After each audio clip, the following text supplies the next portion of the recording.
record the call, just so everybody is aware. I've just pushed the record button. So good morning, good afternoon, good early morning, good day, everyone. Thanks for joining us today. As everyone knows, the call is being recorded so that we can share, because I know that there's a lot of other folks that showed interest who would like to hear your incredible advice or suggestions today. So anyways, our guest host today is Peggy McColl and Phil Goldfine. We appreciate you guys coming on. And what I'll do is I'll let you introduce yourselves so that everyone knows. I know most people know who you are, Peggy, and I think everyone knows most folks know who Phil is on the call. So, but I'll let you two introduce yourself. And hi, everyone. If you can, it's great to see you. I love seeing your faces rather than just see a blank screen. And if you mute your line too, of respect, so that we don't get a lot of background, that'd be wonderful. Okay, Peggy, I'll hand over the virtual mic to you first. Wonderful. All right. Thank you, virtual mic. I like that. Well, I think you all know who I am, and if you don't, that's okay. You can let me know, and I'll tell you a little bit more about me. But we're not here to talk about me. We're here to talk about you and turning your book into a movie. And that's why Hasmark and the team have invited Phil Goldfine, who's an Academy Award-winning producer and one of the busiest producers in Hollywood. As a matter of fact, he's going to be on a set a little later today. And I apologize for the late arrival today, although we were here just right at the top of 10 a.m.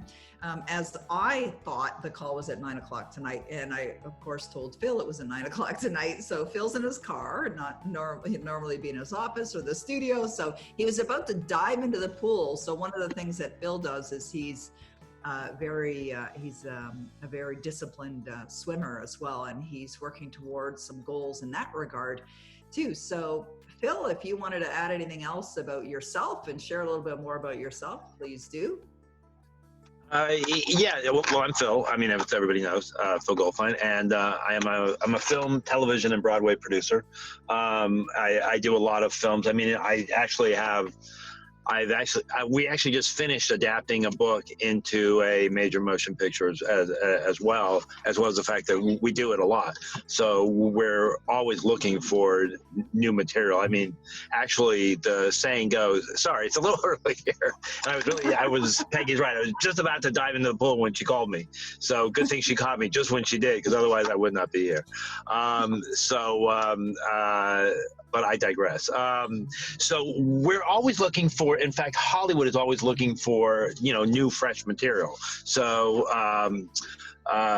we are always looking to adapt books to movies, into television series, into plays as well. So, I mean, I've been doing it for well over 20 years, and I do anywhere between, this year, normally we do 10 to 15 films a year. This year, we're probably going to do close to 70, maybe more. So quite a bit. And we're also doing television series as well. Amazing. All right, great. Well, thank you, Phil. I was looking just below you in the little boxes is Sandra Van Kromvoort. I'm sure I'm messing up her name. As Sandy's here, and she has a book series called Meet the Farties, and I was thinking of her actually as adorable characters, and I was thinking that another thing that Phil does, just so you know, is he also helps people get their animated works into we do everything. Absolutely, we do animated. We do everything. So everything from narrative to animated to documentaries, you name it, we'll do it. That's so true. I also want to let everyone know that Phil and I have been working together for quite a while now, and we do a program together. It's mostly Phil, I will admit, called Getting into Hollywood. And if you want to check that out, it's for anyone that wants to get into Hollywood, whether you've had any experience in that area or not. You can go to gettingintohollywood.com and find out more information about that. And the reason why we're doing it together is I do the mindset part, and Phil does everything that you need to know about getting into Hollywood stuff, and it's extremely valuable. But this man knows the business. He's been in the business for several decades, which is amazing, because I think he was 3 when he got in. And I mean, young guy, very talented, very, very knowledgeable. And of course, there's Tim and Renata, who are in the Getting Into Hollywood program right now. Hey guys. They can vouch for that. And their movie, or their book, pardon me, is being shopped right now. And they're looking to have their one of their books, I should say, they're very talented doing many books made into a Hollywood movie.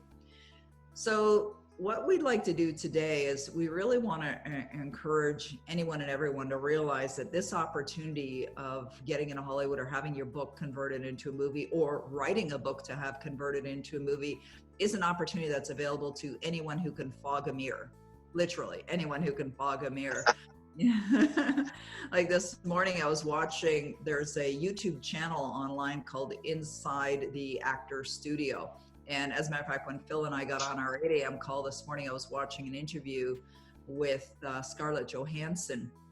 The reason why I mention that is regardless of whether you're an actor or desire to be an actor, or whether you're a writer or desire to have a book converted into a movie, at the end of the day, there is risk involved. And there was a clip inside the movie that, or pardon me, inside the interview that I'd really love to share with you. I'm just going to find it and then I'm going to share it because it really speaks to an important point as it relates to doing anything that may be scary and exciting at the same time.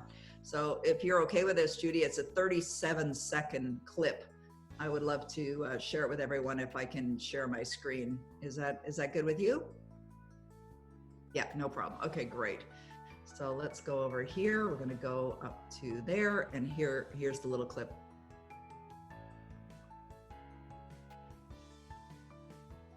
And it's blank. No, here it comes. You know, and so I think that part of having success is taking risks, right? There's that whole risk reward thing, but you just don't know. You're always going to lose something, right? When you gain something, you lose something, for better or worse. I've never found that I've ever had great success with things I didn't take a risk on. So I think just feeling okay with failing has led me to find success. There we go. And Phil, I'm certain you can speak to that on the risk reward factor in Hollywood. Have there been times in your life, we'll have to unmute your line here because it looks like you're muted, where you've experienced risk, or is this something that's just like a daily experience? Can you unmute your line? It seems to be muted right now. Oops, there we go. Can you hear me now? Yes, we can. Okay, good. It's funny. When I was first getting started, I was really scared. I was always nervous, because everyone ingrained in me, okay, well, first of all, getting into Hollywood, it's so hard. It's like, wouldn't you rather be a doctor? Wouldn't you rather be a lawyer? No. So you got that risk. Then you got the risk of gambling multi-millions of dollars on every single project.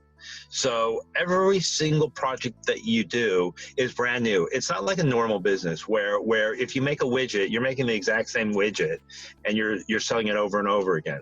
Think about it though. Every movie or every television series or every Broadway play is a brand new entity. So it's something that no one's ever seen before, and it's a piece of art, right? So we are show business. So we're show and we're also a business. We're not show art. So every single is a risk. However, I've been doing it so long. Scarlett Johansson's been doing it so long, and anybody who's successful in Hollywood, who's been doing it for a while, you get used to it, right? It's like a muscle, and you're going to operate the same way you would operate in any business. Yes, there are risks involved, but you weigh the risk, you weigh the reward, and you go for it, and you don't even think about it. I don't think about it. So I now know a formula, which I'm sure Scarlett knows as well, which is that, okay, we have a project. let's make the project for X. We know we can sell it for X plus Y, even if it sucks. So yeah, it's risky, but at the same time, you're probably just not going to make as much money as you thought, but you're not going to lose money. So you're going to make some money. So every movie that we make, it's funny. I just picked up another movie yesterday, and I was just on the phone with the studio executive right before I was going to jump in the pool, and we were talking about this, and I said, all right, look, why don't we do this? We know we can make it for X. You guys will buy it for X plus Y, so we're not going to lose any money. But if it works, it's just going to be huge. So I guess what I'm really trying to say is that, yes, there's risk every single project, but you're going to live with the risk, and you're going to make sure that the risk reward is enough. And at the end of the day, even if the movie or the project doesn't work out, you're still going to make some money. You're not going to lose your money, and you're going to make a little bit of money. So we figured out, what the formula is and how to do it. So, and I'm sure Scarlett does the same thing when she's going to do a Marvel movie. Look, she's probably being paid somewhere around $20 million per Marvel film. So she's got big reward. But at the end of the day, if the movie doesn't work, it's still not going to lose its money. It's going to at least make its money back. Does that help, Peggy? Definitely helps. I think whatever it is, whatever field we're in, even authors are taking risks as well, right? Because we write our books and we don't know whether they're going to fly or not fly. Some have a lot more success out there than others, and you just don't know. I think another important aspect of all of this is the understanding of you got to do whatever it takes, as long as it's ethical, legal, and moral, of course. And I was watching one of those Actors Insider Studio interviews with Brad Pitt. And Brad Pitt was talking about when he first started in the business, he was in university and he was about to graduate. He was just 2 months away from graduating university, and he quit. And so he was asked in this interview, like, why did you quit? And he said, because I noticed that all of my friends already had secured jobs for when they left university, and he didn't have one. And he realized in that moment that what he really wanted to do was act. And he said he had $325 to his name. That was it. He was living in Missouri, I believe, at the time. And so he put the $325 in his pocket, got in his vehicle, and started to drive across the country to go to LA. And he said when he got to LA, he had $225. So he spent $100 on his trip. So he gets to LA, he has $225, and he discovers that he needs to do this kind of like an application process. You know the terms, Phil, but it was $25 to have his photo done and be able to present himself as a viable actor. And so he invested the $25. And think about that, folks. It's like out of all the money that he has in the world, he takes a significant, like more than 10% of the money all the money he had in the world, and he put it in on a risk. He just risked. And in the beginning, he says that one of his jobs was standing outside one of those chicken places, Polo something or other, with a sign, come on in here, spinning it around like this, standing on the street. And that was one of the jobs that he was given. And he was also invited to play extras in different things, which he did. So what that says to me is, for anyone who really wants to experience success, you've got to be willing to do whatever it takes. Would you agree with that, Phil? I totally agree with that. Peggy, and also it's mindset, right? I mean, I don't think any of us are in this business thinking, okay, well, you know what? We're going to fail. Oh my God. We could lose everything. Oh my God, this is going to be really bad. We don't think that way. We think, okay, every single project is going to be a huge success, and we do everything that's possible to make sure of that. Which is why, I work so much, which is why I think Scarlett Johansson works so much, which is why I think anybody who's really successful works, because you don't even think about the risk. All you think about is, how do I make this a success? Now, use the law of Goya, which you taught me, which I absolutely love. Get off your ass and get to work. Yeah, so that's absolutely, true. I totally agree. And it's all about mindset. It really is about mindset. It's like when I was watching that Scarlett Johansson interview where she talked about, the invitation to do the Marvel series, the first Marvel movie, She had never done anything like that before. Yeah. And she had never been to a gym before in her life. I mean, just take a look at her role. I haven't seen the movies myself. And she said she realized that she had 5 weeks to get in a great shape, like to be strong enough physically to do this role. And so she said she went to the gym every single day for 5 weeks and worked like a fiend. And again, that really speaks to whatever it takes, you know, even though, and I think everyone needs to understand that even though you may not know how or may not think that you're presently equipped to accomplish things, you just do it anyway, right? And I see that as a common practice, you know, since Phil and I started working together and we put together the Getting Into Hollywood thing, and I've done a lot more, studying on, what really makes people in Hollywood successful in all levels. It's the same thing that makes anyone successful in any endeavor. What they're doing is they're thinking from the end, right? It's like they don't expect their movies or their books to be a flop. They expect them to be wildly successful. And a great example of that is another Hasmark customer, and that's L.L. Tremblay, or Louise Tremblay, who wrote 7 Roses. And so that's a book that Hasmark has published and brought to the world. And Louise is a dear friend of mine. I've known her for 25 years now. And she wrote a book inspired by real life events, as Tim and Renata did. They wrote their book inspired by real life events. And yet what Louise does on a daily basis is she sees herself at the Academy Awards, the red carpet. She actually doesn't see herself on stage. She sees Phil on stage receiving the award. But she's already picked up. I love that. I know, it's really cool. So Phil, tell us about when you made a decision to win an Academy Award and what that process was like, and what did you do in advance to see the end in your mind, in your consciousness, before the actual event occurred? Well, it's funny. So I met Bob Proctor 20 some years ago. And so when I met him, he said, if you tell me what you want, I can show you how to get it. And so at that point, I really had nothing to lose. And I was telling him, well, I want to run my own studio, and I want to win an Academy Award, and I want to win an Emmy. And he said, well, I can show you how to do that. And I was a little skeptical, thinking, how's this guy who's never been in the film business know how to get an Oscar? And so I think, I tell this story a lot, Peggy, but I think one of the things is that it took me 14 years to get the Oscar. I tell the story about the Tony. The Tony took me less than 14 months.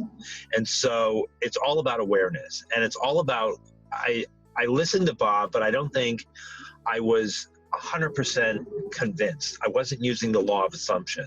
So whereas I used the law of assumption very quickly with the Tony, I didn't use it as quick with the Oscar.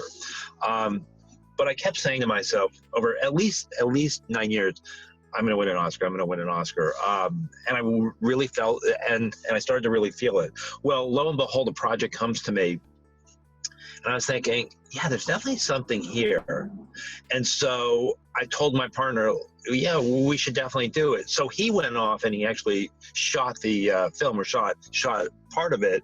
And then he brought it back and we were looking at it. And I said, oh my God, this is great. Let's keep going. So we kept going and we shot more and more and more. This is probably about maybe 2 years before we got the Oscar. So this would have been 2012 because we won in 2014.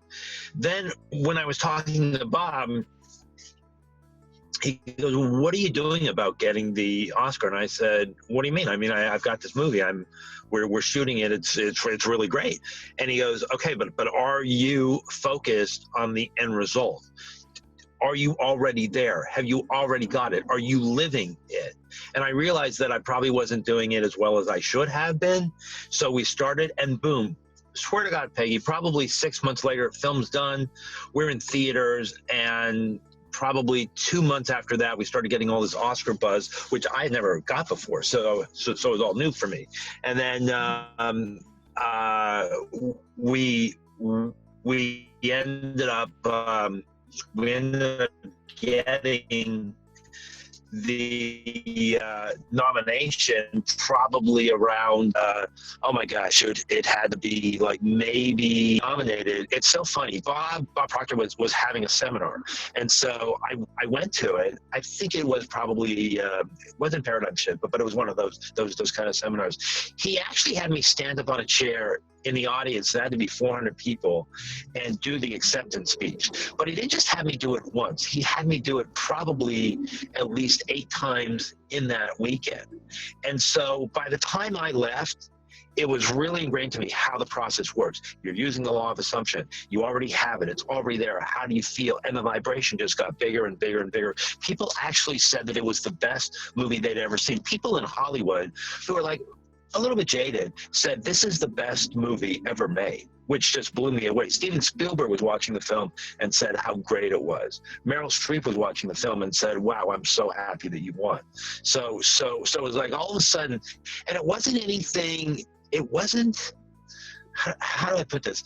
It was basically changing my thinking and using the law of assumption and really just going for it and just living every single day that way. So having learned that, I used the law of assumption, the law of Goya, which I had no idea I was using that, and I won the Tony within literally less than 14 months.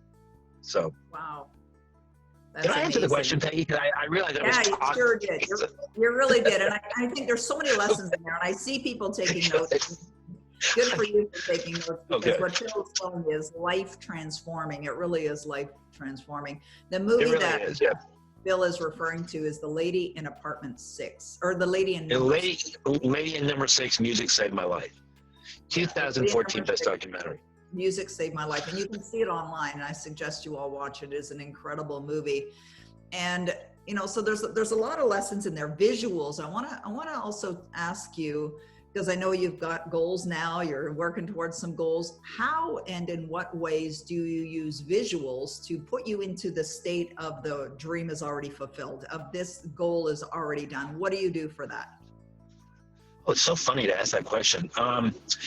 You know, I'm so used to now studying every day and really thinking about my major goal that I'll sort of go into a trance and I'll just envision myself living in that success, but most importantly, how it makes me feel. Yeah. And then it just comes. I mean, it just literally comes. I mean, I'll go out and I'll be energized and I'll be ready, and I'm going out there and I'm just seizing the day and I'm going for it. And I do this every single day.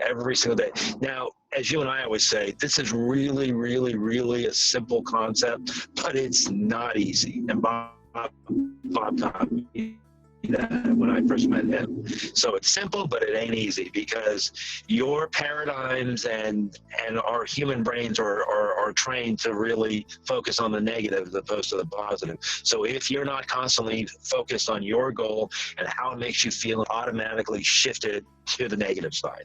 And so people need to understand that. So as long as you can control that, and we can all control it, right? So as long as you control that, you can basically live the life of your dreams. I'm convinced of that. I've seen it. I know it. I live it. Yeah. And you know what Phil's talking about, really embracing that as a knowing that it's already done, connecting to the feelings. This is one of my favorite books, Feeling is the Secret. And on page 17, Neville Goddard says, every feeling, and I want you to understand how important feelings are. Every feeling makes a subconscious impression, and unless it is counteracted by a more powerful feeling of an opposite nature, it must be expressed. This is the reason why people who have a desire to create something but consistently think about what they don't want, it's the dominant feeling that takes over. Oh, my son's calling me. There, okay. Then he goes on to say, what you feel you are always dominates what you feel you would like to be. So this really involves the feeling of naturalness, right? Phil and I, by the way, we're friends. We've been friends for many, many years. We study together every single day. So when I'm referencing an 8 a.m. call, Phil and I are on the phone every day, 8 a.m. studying together. We declare our goals. We talk about the things that we're doing that day that's taken us in the direction of our goals. and understanding also the importance of really feeling that experience. So one of the things, Phil and I did an event last year called the Private Millionaires Retreat. And one of the things that we gave away to our participants were these little wooden signs. Phil has one as well back at his office. And it says, now that your dream is fulfilled, how do you feel? And this isn't just a question to ask yourself casually. This is something that you need to embrace every single day. So for like Tim and Renata as an example, I see Renata nodding her head there. I mean, they've got a goal. I mean, they're seeing their book made into a big hit. They see the person that's starring in the movie. So they're embracing that, they're feeling it, they're connecting to it every single day. And that's essentially what you have to do. And as Phil just said, this is simple, but it may not be easy, or it isn't easy, and it's not easy. It becomes easier though. And when it becomes easier, Absolutely. when you learn how to discipline yourself, right? Like you've got, like you and I are very disciplined with this material. There's not a day go by. Like I know that if we don't have oxygen in the room, we're going to die, right? I know that for me, if I'm not disciplining myself every day, my dreams are going to die. So we've got to be disciplining ourselves every single day. So Phil, share with everyone, what are your daily disciplines? What are the things that you're doing every single day that have you embracing your goals and seeing yourself already in the accomplishment of those goals? Well, the most important thing, the first thing I do when I wake up is gratitude, and I'm doing gratitude all day long. And it just and I find that, you know, and it's so true. I find that if I'm doing gratitude all day long, I'm in a much higher vibration. So we're all thrown a lot of shit during the day, and you know, there's a lot of, you know, there's this happening and this happening and this happening. But as long as you're in that vibration of gratitude, you feel so much better and things bounce off you. So I'm going to tell a really quick example, and then I'm going to get into what I do. But so last night I was on a call, and we're working on a big movie for a studio. And during the call, I had to be very focused. But on my text, there was the studio execs, the lawyers, the producers, the director were all fighting on the text. And all I said was, I'm so grateful that I can work on this kind of big movie and I see everything working out perfectly. By the time the call that I was on, that I was focused on, finished, there was a text. After, I swear to God, 35 texts of people fighting, saying, we're all suing you, everybody's going to sue each other. There was a text from the lawyer saying, okay, everything worked out perfectly. All the contracts are signed. Thanks. Good evening, everybody. This was before the call was done. I was telling people on the call, you won't believe what's going on the side here in my text. But I just basically just got into the attitude of gratitude, and I just knew that everything was going to work out perfectly, and it did, because it always does. And so that's the first thing I do. Then I study for an hour. Well, actually, I do the gratitude. Then you and I get on the phone with Anders Hansen, who's one of our accountability partners. We do our accountability. Then I study for an hour. So if I wake up early enough, because remember it's 5 a.m. my time, if I wake up at 4 a.m., I'll study for the hour then. If I don't, then I'll study for the hour after you and I speak, and then I go about my day. And it just keeps me, you know, it's just like you said, Peggy, and I really like this because I haven't heard this before, but it's like not having oxygen. You can't live without it. I can't live without the study and being in the right vibration, because the alternative is not very good. And we've all seen people, and the other thing that I've learned that people should definitely like take notice of is that as fast as you can go up, you can go down just as fast. So if you stop studying, Bob taught me this, if you stop studying and you stop listening to the laws and you stop the gratitude, you can go down just as fast. And people do all the time.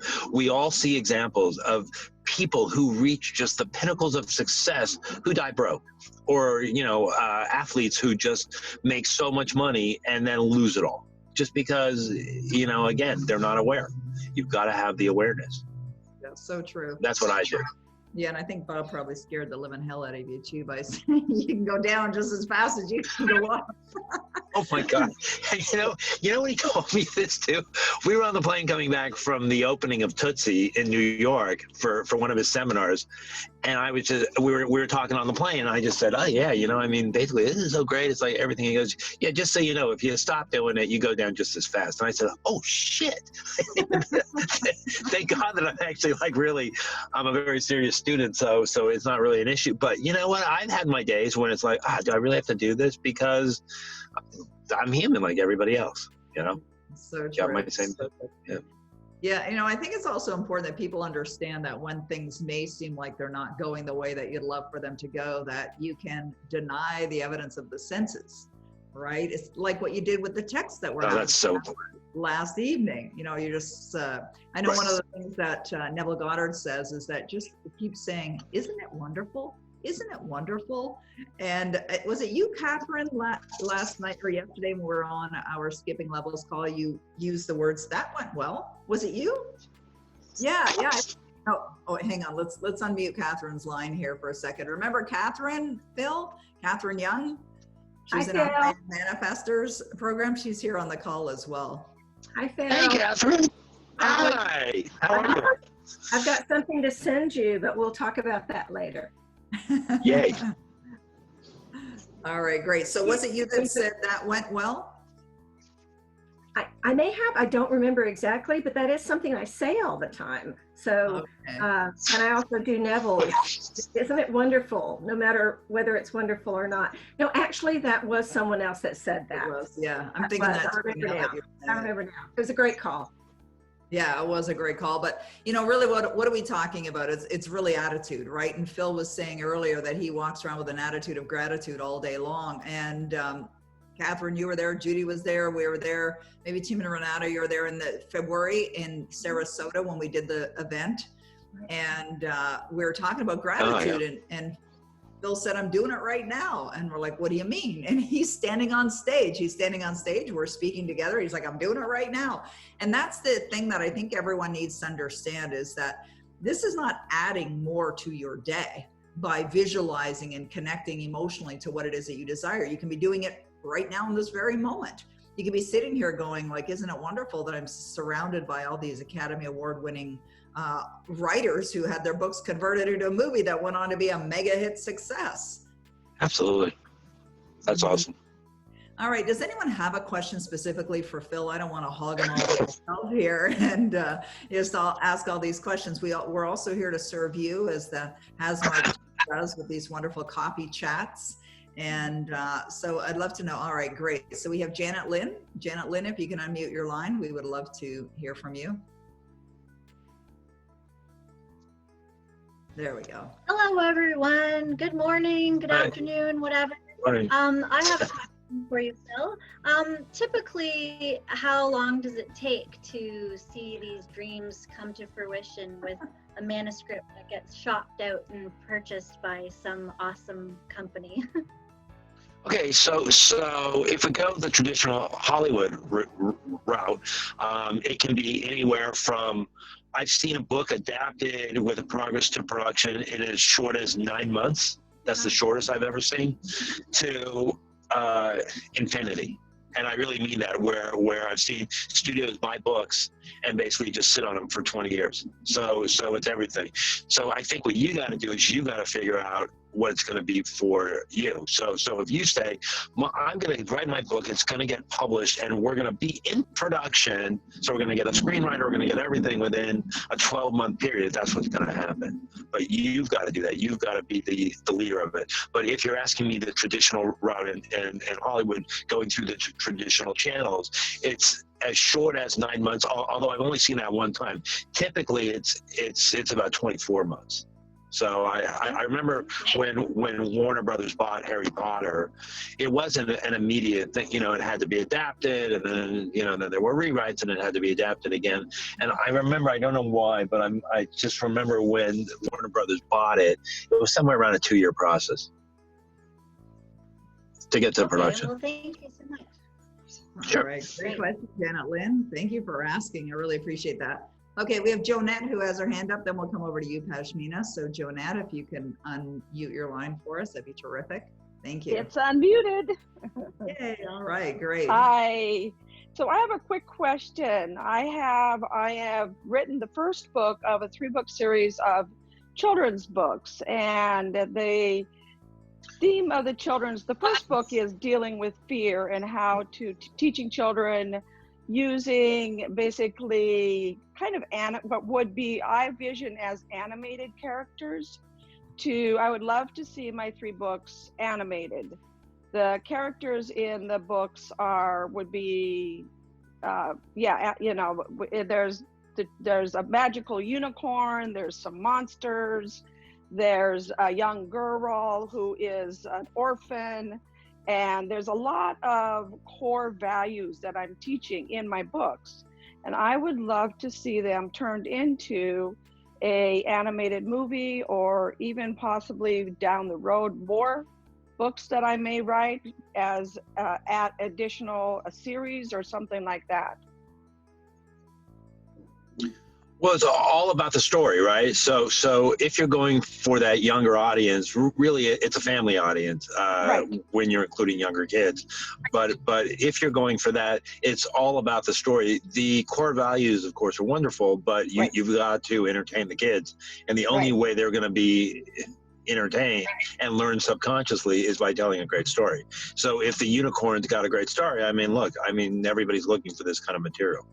You know, do you remember the Disney movie? Do you remember the Disney movie that came out maybe about 4 years ago? I don't remember the title, but it was about living in somebody's brain. So really their subconscious, right? So you had fear and happiness and blah, blah, blah, blah. Right. It turned out to be a really good story that actually ended up Inside Out, right? Thank you, Pashmina. Inside Out. It turned out to be a really good story, but of course it was really teaching everybody, because it became a 4-quadrant movie. It was teaching everybody how the subconscious works, right? So if you have that kind of thing, that's what people are looking for. When I say people, buyers. Do you know what a 4-quadrant movie is, Jonette? I'm sorry? Do you know what a 4-quadrant movie is? I don't.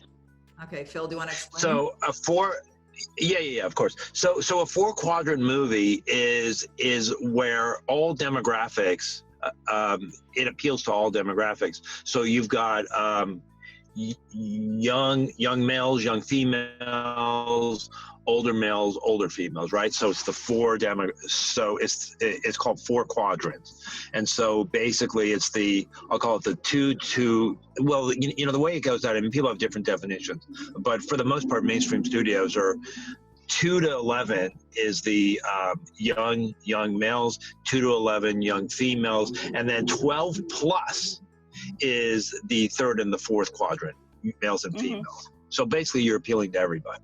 And that's what every studio is looking for, and every network. Right. Okay. That's good to know. Like quadrant. I said, the 2nd and 3rd book are going to be coming out shortly. And once they're out, I will see what the feedback is on them. Excellent. Cool. All right. Thank you. Okay, Sandra has a question here as well. Sandra from the Farties, and we'll come to you, Pashmina, no worries. She's just asking, do you do animated? Love the title. Animated I know it's great. Her book is great, and she actually, when she gave it to me, it came with a little device that makes all these wonderful farty sounds. Right. And so, so she wants to know if you do animated cartoons for TV. Do you personally do animated cartoons for TV? Yeah, we do everything. We do animated features, and we do animated series. So we do it for network streamers. Really the main market these days is streamers. Streamers are buying everything. By streamers, I mean Netflix, Disney Plus, Hulu, HBO Max. All those kinds of companies. They're all looking for animated projects. And by the way, when I say animated projects of every kind, again, 4 quadrant, but also adult animation and kid animation. You know, I think it's important everyone understand. And when I was teaching publicity for authors, I would say to authors that you can understand that the people that are doing publicity, TV shows, radio shows, newspaper, magazine, they have a need that must be fulfilled, and their need is for great content, great, great interviews. It's the same thing with a business that Phil's in. Like, he needs you guys. They need new material. It's constant. It's a business that, and you think about what we're going through in the world right now with COVID, this is a business that's booming, like absolutely booming. But even when COVID's not here, it's a business that's booming. It's not a business that runs the risk of challenging times, challenging economical times. Matter of fact, in challenging economical times, the business gets better, bigger and better. You're absolutely right. It's so true, Peggy. I mean, we need content. I mean, it's going to sound really strange, but we need fresh new content every day, 365 days a year. It's really crazy. I mean, as I was telling Peggy and Bob, I mean, I've sold I'm approaching 40 movies just since the pandemic started. Movies and television shows. I just got approached by, I just made a deal within the last 5 months since the pandemic started, or 6 months. I just made an overall deal with one network, and Lifetime came to me last night and said that they want to make an overall deal with us as well. So it's like, we're just going after every single network. I mean, and there's such a constant need for product, but it's great time. And on average, how many movies would a producer do a year in Hollywood? It's not really a year. It's the average is one movie every 3 years. Oh, wow. So we're doing, so we're way above the average, but I'm not really thinking that way. I'm just thinking about what I want, thinking about how great it would be, and basically just doing it. Yeah, absolutely. Pashmina, did you have a question for Phil? Yes, I did. Hi, Phil. Nice to meet you. Hey, finally. you too. You're talking about the content, which is wonderful. I mean, what I want to talk about is, I love what you said about attitude of gratitude. What 3 things are you looking for in the creator of these, books and these children's books? Because you would have to work closely with them as well, to get to know them and get what you want from them. So what are the qualities that you're looking for in people that you're working with, besides just their wonderful content? Well, except that the first wonderful content. I mean, it's got to be something which is marketable that we can bring to the market. So we're always going to be looking at that. Obviously, you want somebody who is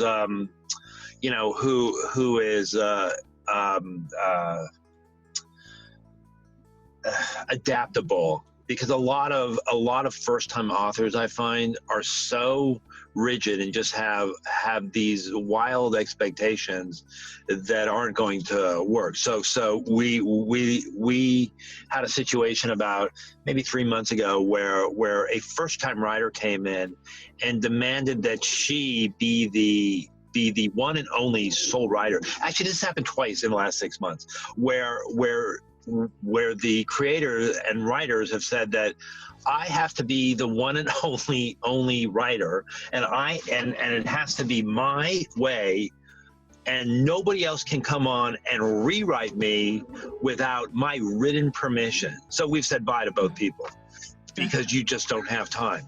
So I would say that the most important thing, which Peggy started off this call with, is flexibility.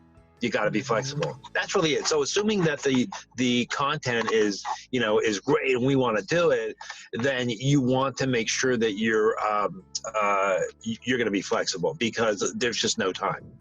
And the stakes are really, really high. I mean, you're talking about multi-million-dollar investments, and sometimes billion-dollar investments. There's just no way that people are going to deal with somebody who's just not flexible. It just doesn't work that way.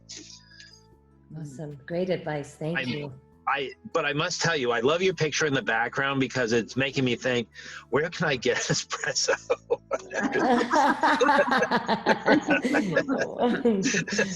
Wonderful. And my book does Love have those the four quadrant that you're talking about. I mean, with Awesome. different perspectives of gender. So that was really interesting to learn as well. Thank you for that. I think that's important in all areas of life, to be flexible and adaptable. So that's wonderful. Absolutely. And Great. by the way, you can get an espresso right there in that trilogy. Go to Amazon.com. And you can get your endless espressos.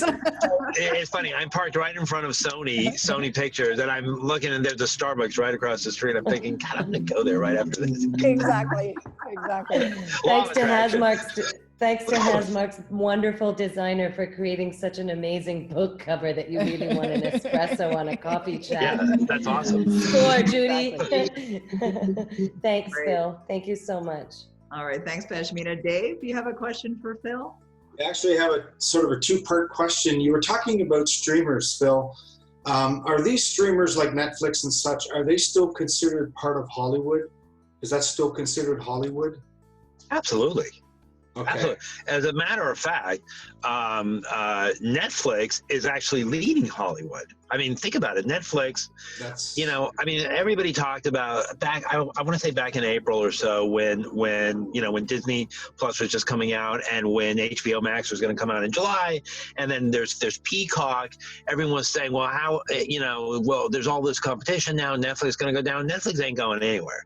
Netflix is the leader and is the leader in Hollywood. I mean, basically Netflix says jump and I say how high. Right. Yeah. That answer the question? Yeah. Yeah, it does actually. Yeah. I mean, I just made a deal with BET Plus, which is Black Entertainment Television now has BET Plus, that's co-owned between BET and Tyler Perry, and they're now basically a big player who's doing everything. In fact, I have a movie that premieres on them. In fact, I should tell everybody, please watch, tune in. December 1st, The Business of Christmas, a BET Plus original. There you go. So we have a lot of authors here on the call, and a lot of other authors will be watching this eventually. And so I guess the question is, and it may be already somewhat answered, but how do we get the attention of Hollywood? What can we do to get the attention of Hollywood? Well, several things. Number one, you talk to Peggy because Peggy is an excellent marketer, and so she knows how to get a book out there. Right. But obviously, you guys now have contact with me. But the traditional way is go out, submit it to agencies that will take unsolicited material, get an agent, and a bonus book agent who will basically every file. That's the simple answer. Now, is it easy? No, but that's the simple answer. Be creative. You now have access to me. You now have access to Peggy. Just think about it. There's all kinds of ways. There's all kinds of ways to skin a cat. I think that's a nasty saying, isn't it, Peggy? Yeah, it's a nasty saying for sure. It's really important that everyone needs to understand is you got to know how the business works. It's like if someone says to me, how do you market a book? It's not a quick answer. And how do you get into Hollywood? I think you need to understand the business. Like I didn't understand the business of the book world until I got into it myself and decided, okay, if I really want to experience success, I got to study marketing and implement the strategies that I'm learning. And you learn along the way. You got to be constantly adjusting and modifying along the way. So when you asked that question, Dave, of Phil, the first thought that I had was you got to know the business. And that's why Phil and I created Getting Into Hollywood, which there's folks on this call that are in that program. They've already invested, and what they're investing in is in themselves. By the way, I don't know if today is what's the date today? 7th of October.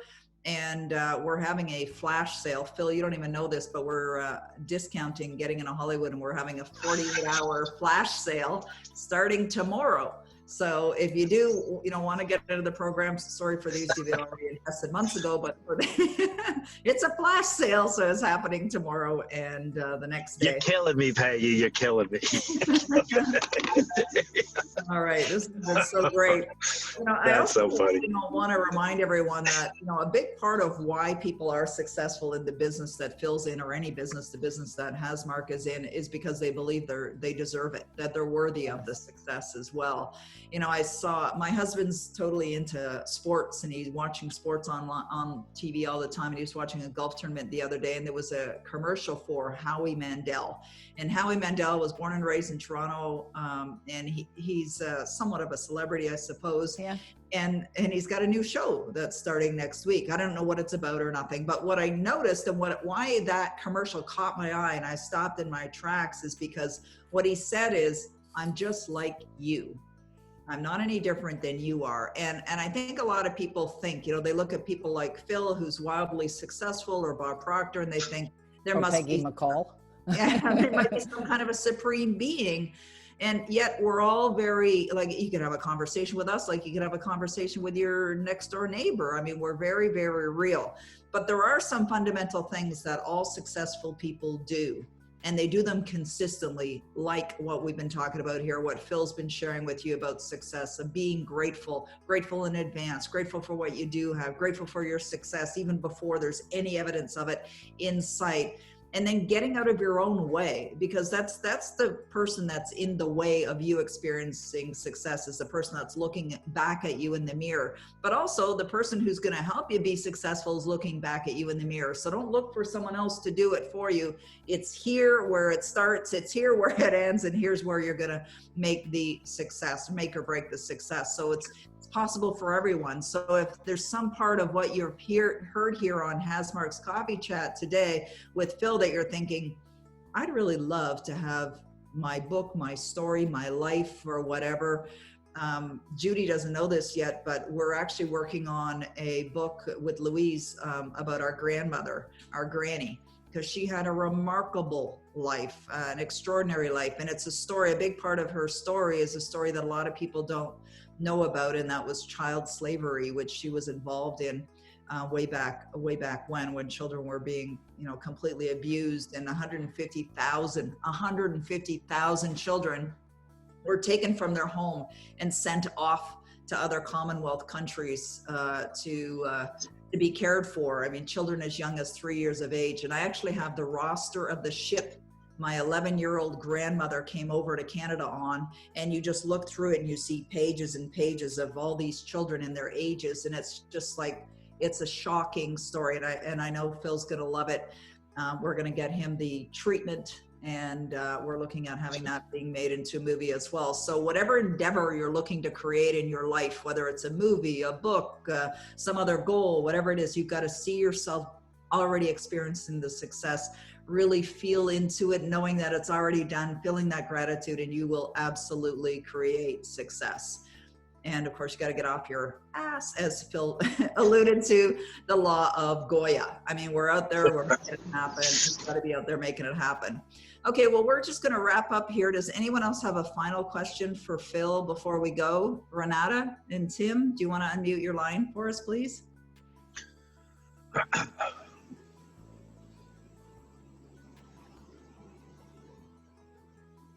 Are they unmuted? Yeah, they're muted. No, yeah, we couldn't find the mouse. Hey guys. How you guys doing? Good. How are you guys? Good. Just a quick question, Phil. How much did your documentary cost? Yes. Well, I'll give you the standard Hollywood answer, which is that under $5 million. Well, the prices have been creeping up just simply because they're so popular on streamers now. Like Netflix buys them and Hulu buys them, and they pay a lot of money for them. But typically, a documentary shouldn't cost more than $1 million, at least in my opinion. Yeah. So. Well, look at that movie. One of my favorites, Meet the Giants. It's a $100,000 budget, and Yeah. And a $100,000 budget, but it garnered $10 million in revenue. Yep. By the way, Phil, Judy just told me that she muted out that part. So- Okay, good. Thanks, Judy. I removed it. Thank you. No Good. problem. No problem. Kind of you. All Today- right. Well, One All quick question, Peggy, is it, and Phil can answer this too, is for authors, they write the book, and of course we're co-publishing, we're not a traditional publisher. Should the author retain the rights in order to go to Hollywood? Like, is there any restrictions, any guidance you guys would say to getting the book into Hollywood in that Oh, that's a publishing? That's an excellent question. So typically, the publisher retains the film and TV rights. However, if the author can retain it, I always say you retain it. It's so much more lucrative if the author retains film and television rights as opposed to the publisher, because now the publisher is going to share in it. But not only that, because look, I mean, I'm a firm believer, let's share the wealth, but the publisher now has a lot of say in it and could actually stop the movie or television show from getting made. And I've seen this happen over and over and over again. So if the author has the ability to retain, it's really important, retain film and television rights, do it, because it's going to be so much better for you. Awesome. Thank you. That's wonderful. And thank you guys. I know that the time got a little messed up, but you have no idea how much we appreciate you guys adjusting, accommodating. That's what this business is all about, is being able to be flexible. It's something that is a great lesson also. And that's what we're all saying as we're getting ready to get on the call. It is what it is. It's going to work. It is what it is. It's going to work, and Exactly. it's all good, whatever it may be. So thank you both so very, very much. Today's call has been incredibly informative. We appreciate everything you guys have done, and I have no doubt you'll be hearing from all of us and many, many more of our authors. So thank you. I hope so. Yeah. This content was gold. Yes, Yeah. I Absolutely. agree. Thank you so much. Oh, great. That's Would awesome. you mind if I take a picture? Oh, not at all. You know, I there's also another lesson in this, and I want to help folks see the lesson in this too, because I certainly see it. And it's called paradigms, how we see things a certain way and we expect it to be that way. So when I was invited, Pejmina, when you invited me and Phil to be on this call, I wrote down 9 p.m. tonight. So I just thought it's 9 p.m. tonight. And that's it, even though the emails continued, and Jenna, of course, sent me the reminder yesterday. Very like said, 10 a.m. I didn't see it. And that's how we block things. Paradigms so strong. Our beliefs, right? So my belief was it's 9 o'clock tonight, even though Jenna reminded me, Pejmina reminded me, and then of course Judy's text came in at 6 minutes to the top of the hour, going, "Are you joining us?" I was like, "What? Isn't that 11 hours?" And then you called me while I was in line to jump in the pool, which is a big, because they got to take your temperature and they got to do all the COVID tests before they let you in for the training. Wow. Talk about flexible. Anyways, Exactly. Thank you. Pejmina, grab your picture quickly, because we want to get these guys, we want to get Phil over to the coffee shop. Okay.